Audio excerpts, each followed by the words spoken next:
Alors que je repasse ici, mais que j'ai pas encore changé la fenêtre, je peux pas tout faire en même temps, Bien malheureusement. essayé. Alors, c'est quoi la première, redis-moi?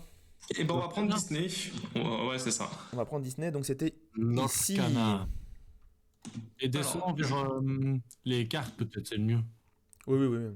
Ouais, voilà, cette image-là en grand, ce sera parfait. Après, dans l'autre image, il y a les cartes en grand aussi de temps en temps, donc on pourra passer Ouais, dessus. c'est Mais ouais, c'est pour ça. Non, on mais va déjà mettre comme ça pour l'instant. on va faire rapide. On en avait déjà parlé il y a 2 semaines quand on avait fait l'émission que Disney avait annoncé un nouveau jeu de cartes à collectionner. On n'avait pas trop de news jusqu'à présent. Et là, ce week-end, c'était la D23. C'est une espèce de grosse conférence où Disney a un peu assommé avec des nouveaux films Disney, des nouveaux films Pixar, Marvel. Il y a eu des bandes annonces Avengers, Star Wars, tout ce qui y va. Et il y a eu aussi les premiers visuels, les premières cartes qui sont sorties, qui ont été diffusées pour ce jeu de cartes à collectionner qui sortira l'année prochaine, donc octobre 2023. C'est la date de sortie qui est actuellement annoncée. Chez Ravensburger. Je sais pas si ça se dit comme Très ça. surprenant. Ravensburger, voilà. Le burger de corbeau, tu peux l'appeler. Et clairement, je sais pas vous de votre côté ce que ça donne, mais moi j'ai eu l'impression de mon côté sur Facebook et tout, je l'ai vu partout. J'ai vu vraiment un lasso de ces cartes-là qui ont été diffusées, parce que les gens ont tous dit waouh, visuellement c'est magnifique et tout. Et je trouve que réellement, les illustrations qu'ils ont pris, tu vois, par exemple le Capitaine de Crochet, l'illustration, je la trouve très très jolie. Enfin, je trouve qu'elle est très stylée. Et puis après, il y a un peu de. Quand tu lisais un peu les commentaires, tu avais un petit peu le pour et le contre, parce que pour l'instant, on n'a pas trop de news sur le jeu en lui-même, mais on peut déjà un petit peu savoir que ça va être plus ou moins un clone de Magic qui s'oriente entre, je dirais, quand tu écoutes un peu les retours, tu as l'impression que c'est plus entre du Magic en termes de mécanique et Pokémon pour le côté accessible. En fait, ils veulent quelque chose un peu entre les deux quand tu les écoutes. Alors en Donc, fait, ouais. Vas-y. Non, mais moi je dis, enfin, ils sont pas en train de designer un jeu de cartes, ils sont en train de designer un truc qui va dans des Happy Meal. Enfin, Oh. La violence. Alors attends, La violence. alors, Venons d'un genre de Pokémon, c'est assez foutage de gueule, hein. Attends, parce mais qu'après, c'est c'est à mon pas tour qui de donne démonter le jeu. Chacun démonte le jeu à son tour, d'accord? Attendez. Il y a dans le chat, sachez qu'il y a un petit sondage pour savoir ce que vous attendez du jeu ou pas. Voilà, c'était juste pour préciser avant que tu commences à tout défoncer, histoire que les gens puissent voter avant que tu fracasses tout. Vas-y, tu as la parole. C'était très vite. bah, non, c'est juste que moi je suis un peu biaisé parce que je suis historien du cinéma. Je suis actuellement en train de préparer des sujets de thèse en histoire de l'animation. Et pour moi, Disney, c'est un peu la pire des sous-races de l'histoire. Enfin voilà, il y a des grands méchants dans toutes les histoires. L'histoire de l'animation, Disney, ça va pas. Il a engagé des gens incroyables, des réalisateurs magnifiques, des dessinateurs talentueux. Ses illustrations sont issues de gars qui bossent hyper bien, il y a rien à dire. Mais Disney en tant qu'entreprise et la manière dont elle est depuis le début, c'est quelque chose qui me débecte assez profondément. Et qui n'est pas racheté par, parce qu'on parlait de Pokémon tout à l'heure, au fait qu'au début, il y a pas un petit studio comme peut y avoir pour Pokémon avec... voilà, il y a vraiment quelque chose que j'aime pas chez Disney de base. Et puis, ce jeu de cartes-là, en fait, moi, j'arrive pas à le voir comme jeu. C'est-à-dire que quand je vois des cartes Pokémon, je sais qu'il y a des gens, la plupart des gens qui voient des cartes Pokémon ne savent pas qu'on joue avec. Pour elles, il y a des trucs marqués dessus et ils ne savent pas pourquoi. Et j'ai vraiment l'impression que c'est pour ça que je parlais de jouer pour Happy Meal, évidemment. J'ai vraiment l'impression que ces cartes-là, elles vont avoir un phénomène objet avant tout et pour tout.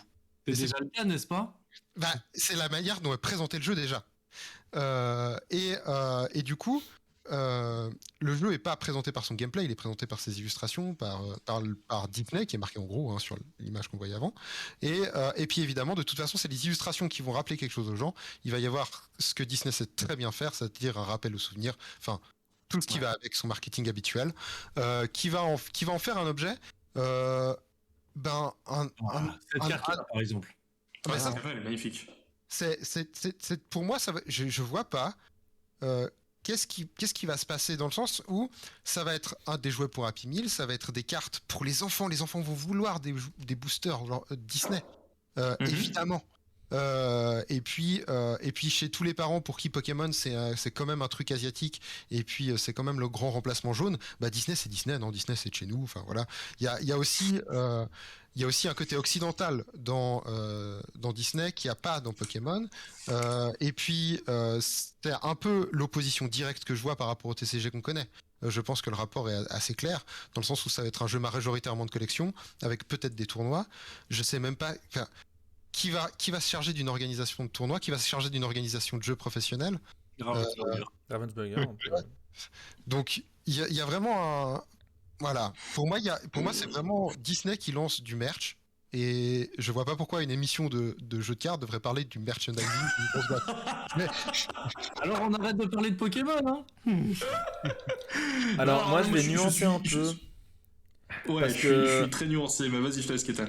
Non, mais je vais nuancer un peu parce que même si jamais on parlera après du gameplay du jeu, de ce qui a l'air d'être et que je vais vomir à nouveau, je pense que tu sous-estimes l'aspect nostalgie pour les gens de notre génération qui ont grandi avec les Disney. Je pense vraiment que les joueurs de cartes qui ont même 30 à 40 ans maintenant vont peut-être, si jamais le jeu est intéressant compétitivement, qu'il n'est pas trop cher, etc., enfin bref, plein de conditions, peuvent se dire, bah en fait je vais jouer à ce jeu, parce que mine de rien, quand tu regardes les mécaniques du jeu, alors ils ont beau dire, oui on fait un jeu pour les enfants, c'est comme Pokémon, hein. Non, ils font pas un jeu pour les enfants, hein. Je suis désolé, mais quand tu as des mécaniques comme ça au niveau des cartes là qu'on est en train de voir, c'est pas un jeu pour enfants. Oui, tu peux jouer 4 de plus pour jouer ça sur un testiche, et puis quand tu joues un caractère qui coûte 2 ou moins, tu peux le machiner pour piocher une carte. Bref, c'est pas du tout quelque chose de simple à appréhender pour un enfant.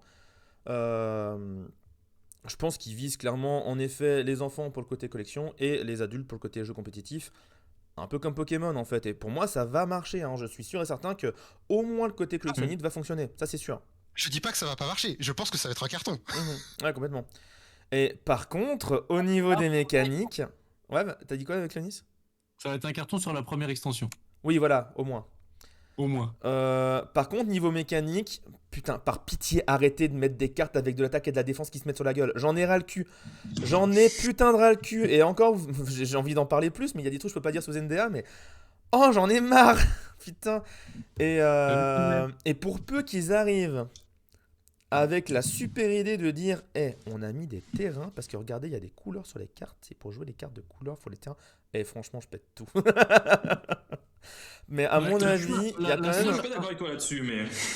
La seule interrogation qu'on a sur peut-être le gameplay, parce qu'on essaie d'imaginer, c'est à quoi peut correspondre ces 4 petits trucs que tu es en train de montrer. Le reste, on a compris. Coup d'invocation, point d'attaque, point de défense, les effets de la carte. Les 4 petites essences, j'ai envie de les appeler comme ça, qu'est-ce que ça va être ?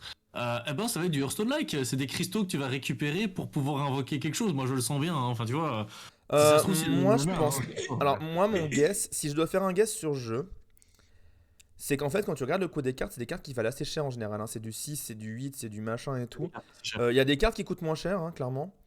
Mais. Bah, si t'as le capitaine. T'as le crochet. Ouais, il y a le crochet qui coûte pas cher. Il y a des personnages quand même à 2 ou 3, ou à 1 même comme crochet.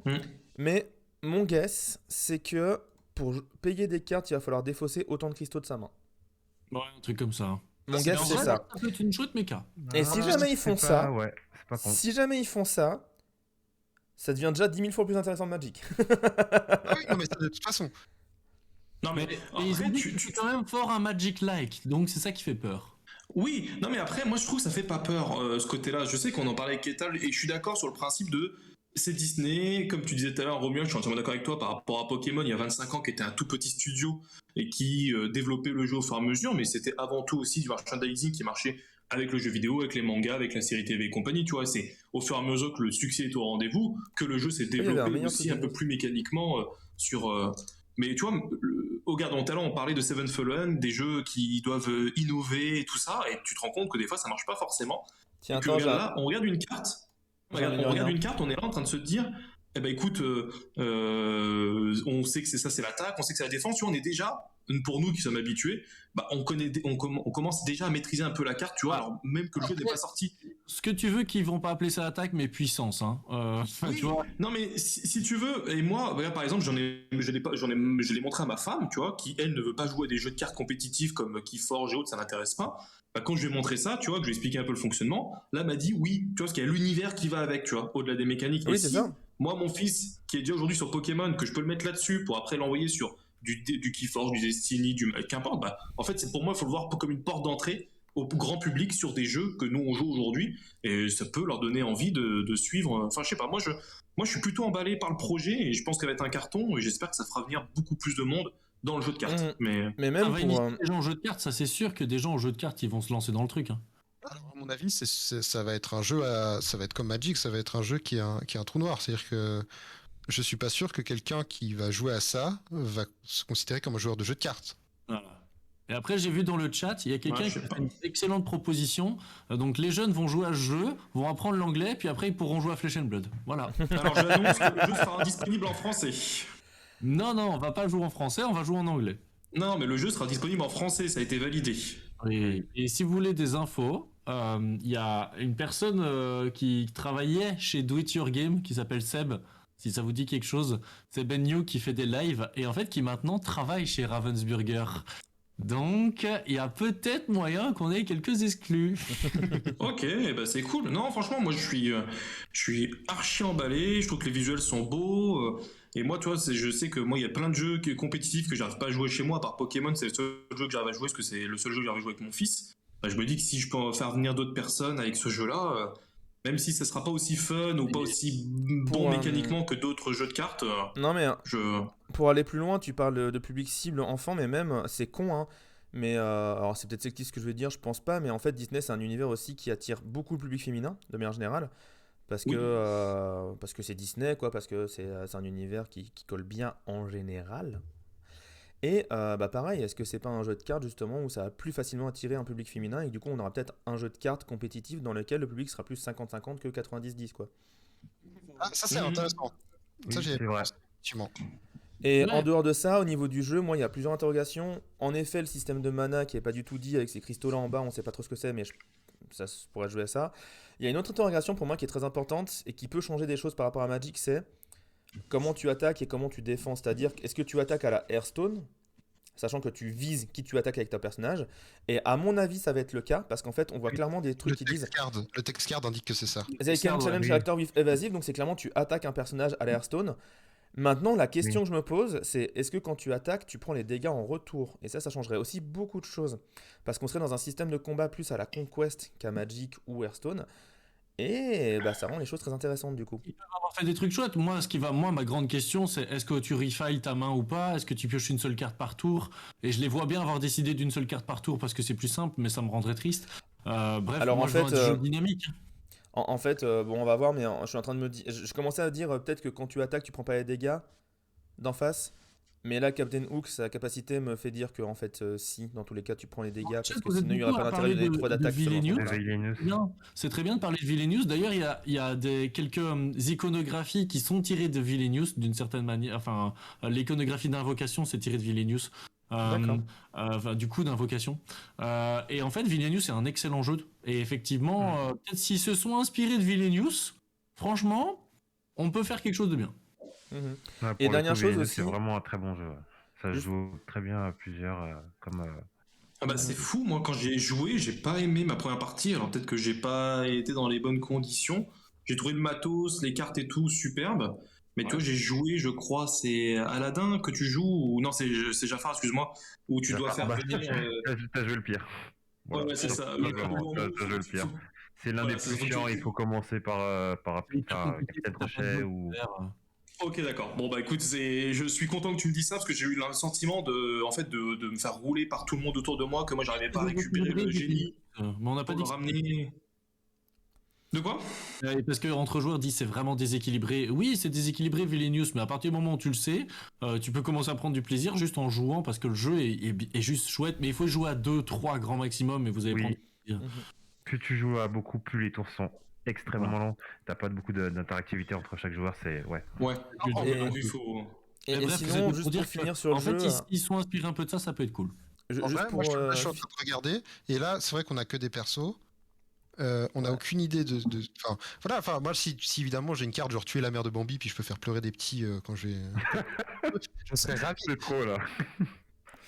Ouais. Mais- En vrai, moi, ça va être cool de voir comment le gameplay, et du coup, c'est pour ça que moi je pousse pour avoir quelques infos, Ouais. parce que j'ai Moi, trop le envie gameplay de m'intéresse savoir. quand même aussi, hein, même si c'est un JCC que ça coûtait la peau du cul. Mais pareil, justement, niveau gameplay, dernier point que je voulais remonter aussi, c'est ces petites icônes là de couleurs, du coup, et donc les persos auraient des couleurs, et donc peut-être un système de deck building aux couleurs, ou de pouvoir jouer des personnages grâce aux couleurs, voilà. Et sinon, j'ai une autre théorie. Est-ce que vous pensez pas quand même que Disney qui fait un jeu de cartes, c'est curieux? Je suis à 90% sûr de mon côté qu'à la base, ils voulaient faire un jeu de cartes avec des putains de NTC. NFT, pardon, avec des putains de NFT. Et que vu le backlash qu'ils se sont dit, ils ont commencé à faire des illustrations, des trucs et tout, ils se sont dit, bon, on a plein de jolies images, faut qu'on en fasse quelque chose. Ouais, on va faire un jeu de cartes. Moi, je pense que peut-être qu'ils ont vu une vraie putain de hype de Pokémon qui revient depuis quelques années et qu'ils se sont dit, attends, il y a des trucs à se faire de ce côté-là. Ouais, c'est vrai aussi. Parce qu'en fait, la hype du jeu de cartes, elle est revenue, hein. Oui, non mais quand tu vois Pokémon, comme tu dis, qui a explosé de ouf et qui est un univers, comme le disait très bien Romuald tout à l'heure, très japonisé et compagnie, que les parents, bah forcément, ils ont des fois peut-être un peu de mal avec ça. Là, tu balances Disney, mais là, tout le monde. Enfin, c'est pour ça que c'est même tu vois, dans le Disney. J'ai l'impression quand même que c'était peut-être en mode Panini, carte à collectionner, mais ça me fait bizarre de pas jamais avoir vu de jeu de combat, d'affrontement Disney, à part Villainous, tu vois. Parce que justement, tu parles de combat et d'affrontement, et Disney, ils sont pas trop dans le combat et de l'affrontement, encore plus dans les personnages différents univers. C'est un jeu de course, alors là, ce serait trop bien à la Keyforge, tu vois. C'est hyper dommage, justement, ça c'est un truc, voilà, genre... Un système à la Keyforge j'aurais beaucoup mieux convenu à du Disney, un système de quête où tu dois progresser.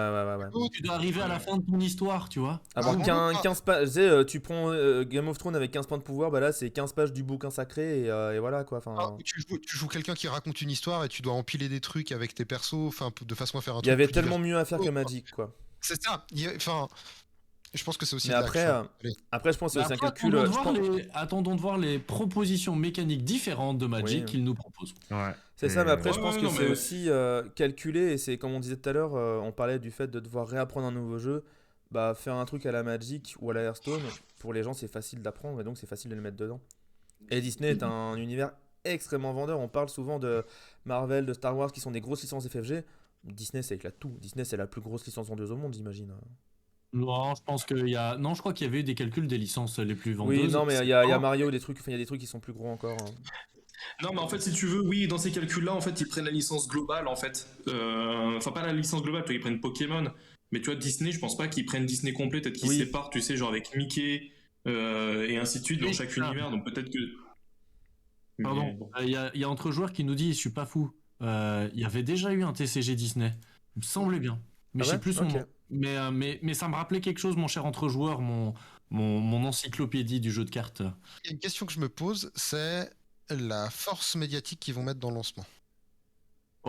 Vu qu'ils ont fait grand chose, là ça a déjà commencé à prendre. Non mais grave, on est un an avant et il y a déjà une hype, enfin il y a déjà grave de l'engouement médiatique par rapport à ça. À combien les cartes se vendent sur eBay? Oui. Ah ouais, ça c'est n'importe quoi. C'est indécent. Est-ce que tu as les images ou pas, Ketal, ou pas? Parce que je les ai mis sur le Discord, mais je pense pas que tu puisses y avoir accès. Non, sinon je vais te imaginez que les cartes se vendent extrêmement cher pour rien. Oui. Ouais, non, les cartes, en fait, les gens qui étaient donc à la convention sur place ont eu droit à ces 6 cartes-là en exemplaire, ou ces 8 cartes-là, et les gens les vendent quasi 1000 € l'unité. C'est les prix de ces cartes-là. Tu te dis, les gens sont complètement débiles. Comment tu peux mettre autant dans des cartes et tout? Alors oui, tu l'as un an avant, mais en fait, d'avoir une carte... Qui va coûter 1 centime, qui va te coûter 20 centimes quand ça sortira. C'est ça, je trouve que c'est absurde. Mais bon, ça après, c'est la hype et tout, forcément, les gens... Après, moi, tu sais que les gens payent... Enfin, que les gens mettent en vente leurs cartes comme ça à 4000, 8000, 10 000 €. Moi, je m'en fous. S'il y a des cons qui achètent, bah, ils ont raison, tu vois, au final. Les mecs qui se font offrir de l'argent avec du truc gratuit, franchement, c'est pas... Enfin, franchement, c'est pas grave. Moi, c'est toujours pareil. Je me dis, il y a un con qui le met en vente, mais il y a un con qui l'achète aussi derrière, quoi. Après, chacun fait ce qu'il veut de son argent, quoi. Mais... J'ai découvert récemment qu'en fait, c'est juste parce qu'en fait, on se fait pas partie du même monde. Parce que, bah, clairement, on gagne de l'argent, mais on n'est pas des millionnaires. Mais typiquement sur Flesh and Blood, parce que je m'y suis intéressé dernièrement sur le prix de certaines cartes, etc. Il y a les cartes que tu peux gagner uniquement quand tu gardes des championnats. C'est des cartes qui sont gold, ok, sur le bord. Et en fait, il y a un type, c'est un millionnaire. Le mec est multimillionnaire. Et tout ce qu'il veut, c'est avoir toutes les cartes gold. Et donc, il les rachète à des prix 3-4 000 sans se poser la question. Et en fait, lui, quand tu lui demandes de sortir 3-4 000 €, parce que j'ai eu une discussion avec en fait, lui, il sait même pas ce que c'est. C'est comme si nous, tu nous demandais de racheter la carte 4 €. Et lui, 4 000, c'est rigolo. Et en fait, du coup, il y a un monde de gens à racheter des prix indécents. Mais du coup, tout le monde est content. Bah voilà, alors franchement, la carte Mickey, parce que c'est souvent celle-ci qui sortait, 1300 $, 700 $, 853 $ pour les annonces qu'on a vues sur eBay. Et c'est là où ça va être un jeu de collection, mais en même temps, ça met le ton direct, hein. Ça va être un jeu de collection, point. Oui, bah c'est clair. Non, mais voilà, en tout cas, c'est bien qu'on ait mis en avant enfin qu'on en ait parlé. Et je pense que ça pourrait être un jeu qu'on pourrait rajouter peut-être l'année prochaine en roster si s'il y a une bonne communication, s'il y a un bon. Enfin, après, il faut voir. On a encore 1 an de voir un peu ce que ça donne. Je pense qu'on aura le temps encore de discuter. On n'a aucun prix, c'est en octobre 2023. Donc on n'a aucun prix, on n'a aucun. Alors, c'est quoi ça? Ah, c'est le fameux jeu que parlait. Entre joueurs. Exactement. Ok. Voilà, donc j'ai réussi à mettre en place l'image du jeu. J'ai réussi à trouver une solution pour pas passer par Discord et faire autrement, mais donc ouais, en effet, il y avait un jeu apparemment. Après, ça ressemble plus à un jeu de plateau que vraiment un JCC, quoi. Mais non, mais c'était Wizard of Mickey. oui, c'est ça. Origins Wizard of Mickey, c'est marqué en dessous. C'était peut-être le. Ouais, enfin bref. En tout cas, au niveau des votes, il y a plus de quasi 45% des personnes qui votent non, qui ne sont pas intéressées par le jeu Disney. 25% qui sont peut-être, déjà 20% qui sont acquis à oui, et 13% qui sont bof. Voilà, bon. Donc ça s'est mitigé, mais bon, après, on a eu que 6 cartes. Je pense qu'on va laisser un peu le temps à Disney de communiquer un peu plus dessus. C'est juste une licence. Ils sont forts parce que, comme Bako tu dis, ça va être un bordel sans nom. Rupture de stock comme tu veux, sans problème. Ah oui, il n'y a pas de truc. Et Ravensburger, c'est un gros poisson. Ça pèse énormément. Et donc, du coup, ça a les reins solides que pour pouvoir produire en masse. Et ouais, putain, tant mieux. Enfin, non, je sais pas si c'est tant mieux. Là, je sais pas encore. Je verrai. Ouais, non, à suivre.